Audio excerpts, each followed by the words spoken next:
Assalamualaikum and good morning, everyone. My name is Syazwani and I will be your host for today's session.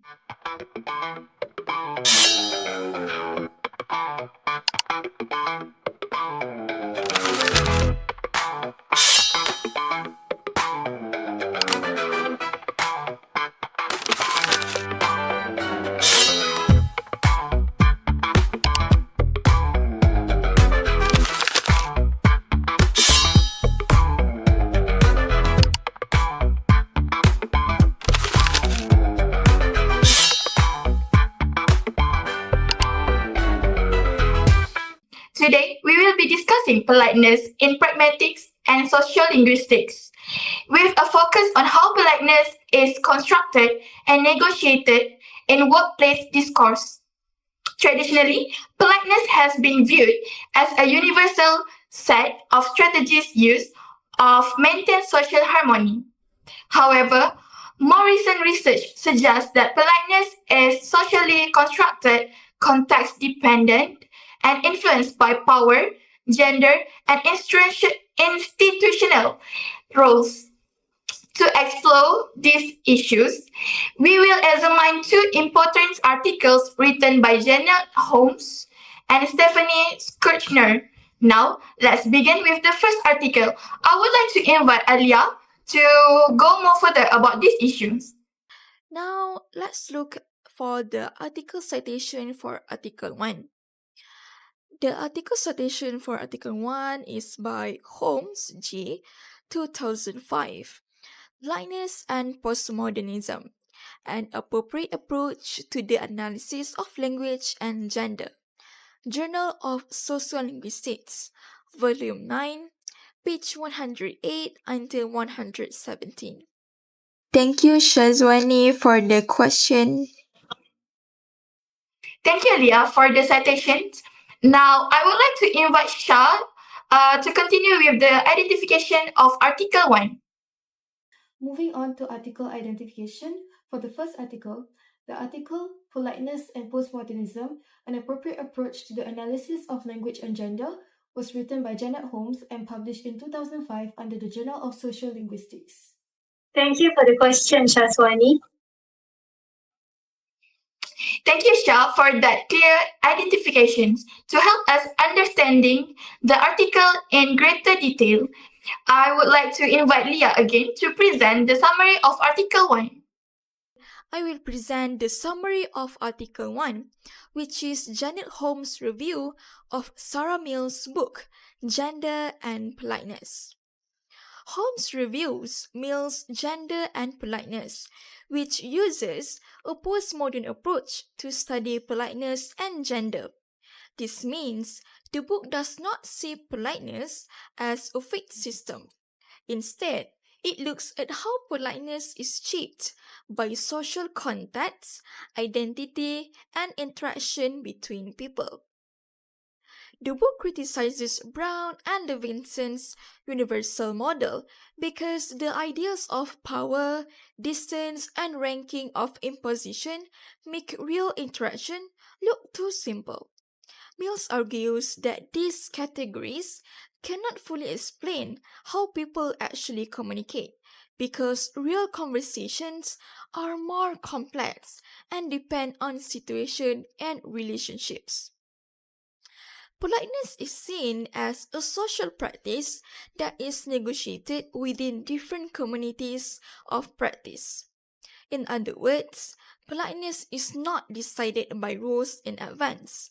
People create and understand politeness through their communication, and different social groups may have different norms and expectations.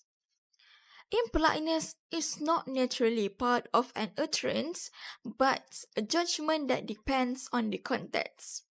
This means the same words can be considered polite in one situation, but impolite in another, depending on shared norms and how the listener interprets the speaker's intention. The book makes an important theoretical contribution to the study of language, gender, and pragmatics. It gives a new perspective by showing that politeness is flexible, dynamic and closely connected to social interaction and group membership.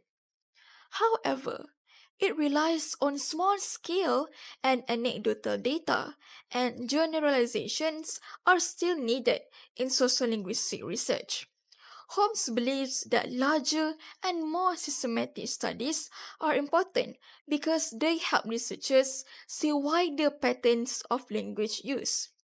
In conclusion, the postmodern approach is useful, but it should be balanced with empirical research. By combining both approaches, researchers can get a more complete and reliable understanding of politeness and gender. That's all from me. Thank you. Thank you, Leah, for the detailed explanation of Article 1. Now, let's move on to the second article, which focuses on politeness, humor, and gender in the workplace. I would like to invite Alya to present the citation of Article 2. I'm going to present about Article 2, which is article citation and summary of the article. As you can see, the article citation, Holmes, J.S. Kuhner, Politeness, Humor, and Gender in the Workplace, Negotiating Norms and Identifying Constellations, Journal of Politeness Research. Thank you, Annie. Thank you, Alya. Next, I would like to call Shah again to continue with the identifications of Article 2. Moving on to the second article identification, the article Politeness, Humor, and Gender in the Workplace, Negotiating Norms and Identifying Contestation was written by Janet Holmes and Stephanie Schnur and published in 2005 under the Journal of Politeness Research. Thank you for the question, Wani. Thank you, Shah. Now, I would like to invite Alya to present the summary of Article 2. So here's the summary of the article. Janet Holmes and Stephanie Schnur examine how politeness and humor function in everyday workplace interaction. Politeness at work is a strategic tool used to manage relationship, accomplish tasks, and navigate power differences. Next, humor helps create a friendly atmosphere, reduce stress, and build collegial relationships. Other than that, humor can also be used subtly to question decisions, express disagreement, or challenge authority without open conflict.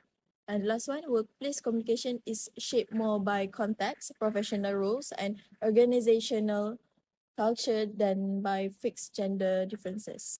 Okay, in this summary of the article, Holmes and Skinner look at how people use politeness and humor in everyday workplace conversation and why this matter. They explain that being polite at work is not just about good manners, but about managing relationship, getting tasks done, and handling power differences. Through real examples, the author shows that humor is often used to create a friendly atmosphere, reduce stress, and help colleagues connect with each other. At the same time, humor can also be a subtle way to question rules, disagree with decision, or challenge authority without causing open conflicts. The article also questioned the idea that men and women communicate in completely different ways. Instead, Holmes and Skinner argue that how people speak at work depends more on the situation, their role, and workplace culture than on gender. Both men and women adjust their use of humor and politeness to fit their professional environment. Overall, the article shows that workplace communication is flexible and shaped by social context rather than fixed gender differences. Thank you again, Wani. Thank you, Alya, for that comprehensive summary. We will now move to the discussion section where we critically evaluate and arguments presented in the article. I would like to invite Syaidatul to share the discussions and analysis. Thank you, Syazwani. Now let's talk about the first article, which is the politeness, humor, and gender in the workplace, negotiating norms and identifying contestation. Now, when we think of politeness at work, we often think of saying please or thank you. However, Holmes and Schneider argue that in the professional world, politeness is actually a high-stakes social strategy, often disguised as humor. In this article, I found the author's approach is highly effective because they move away from the emotional baggage of the word politeness. By using the term relational practice, they provide a much more clinical and objective way to look at how we maintain social harmony. In my opinion, this is the most useful part of the article because it treats office behavior as a professional skill rather than just good manners. And in the central argument here is that humor isn't just a distraction. It is a tool for creating team and mitigating face-threatening acts like when a boss uses a joke to give a direct order. A key contribution is their use of the communities of practice model. They show that an IT team, polite humor is quiet and consensus building, while a factory team might use sparky or competitive humor to achieve the same social bond. And I strongly agree with the author's methodological rigor. They don't just tell stories, they count the data. As they rightly point out, if you only rely on subjective interpretation, we shoot ourselves in the foot by losing any basis for comparison. This is an essential read for anyone in management or discourse analysis trying to see the invisible threads of power in daily interactions. Now let's move on to the next article, which is the politeness and postmodernism, an appropriate approach to the analysis of language and gender. While the first article looked at how politeness worked, this second article, a review by Janet Holmes of Sarah Mills' work, questions how we study in the first place. Holmes is exceptionally thorough in tracing the shift from second-wave feminism to social constructionism. She explains Mill's provocative argument that politeness isn't a rule like don't interrupt, but a complex assessment of intention. What one person sees as polite, another might see as patronizing. The article highlights a major conflict in the field. Mills argues that traditional models are too normative or rigid. However, Holmes identifies a significant bias in Mill's work, a total antipathy toward quantitative research. Holmes argues that, and I support this view, that by refusing to count linguistic patterns, Mills risks oversimplifying the work of previous researchers and turning it into a caricature. In my opinion, while the postmodern perspective adds necessary nuance, we cannot abandon objective data. If we can't map patterns, we can't make progress.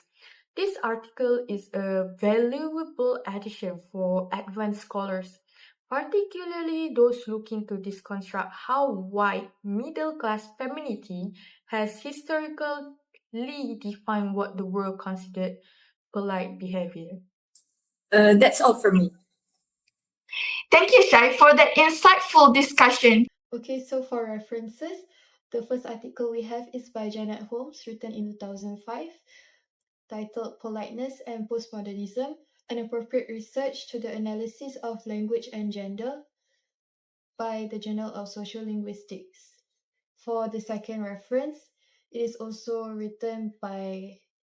an article written by Janet Holmes and Stephanie Schner in 2005 with the title Politeness, Humor and Gender in the Workplace, Negotiating Norms and Identifying Contestation by the Journal of Politeness Research. For the third article, we have one by Mills S., published in 2002, titled Rethinking Politeness, Impoliteness and Gender Identity. It was published by John Benjamin's Publishing Company.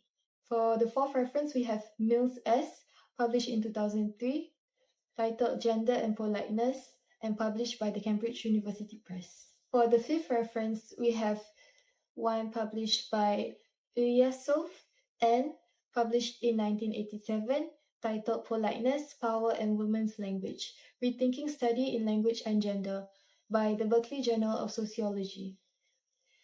For the sixth reference, we have one by Del Popolo Machito I, published in 2025, titled Gender and Language Ideology in Russian, Exploring Linguistic Stereotypes and Politeness Evaluations. And last but not least, we have one more reference by Think to Me S, published in 1994, titled The Challenge of Facework, Cross-Cultural and Interpersonal Issues, published by the State University of New York Press.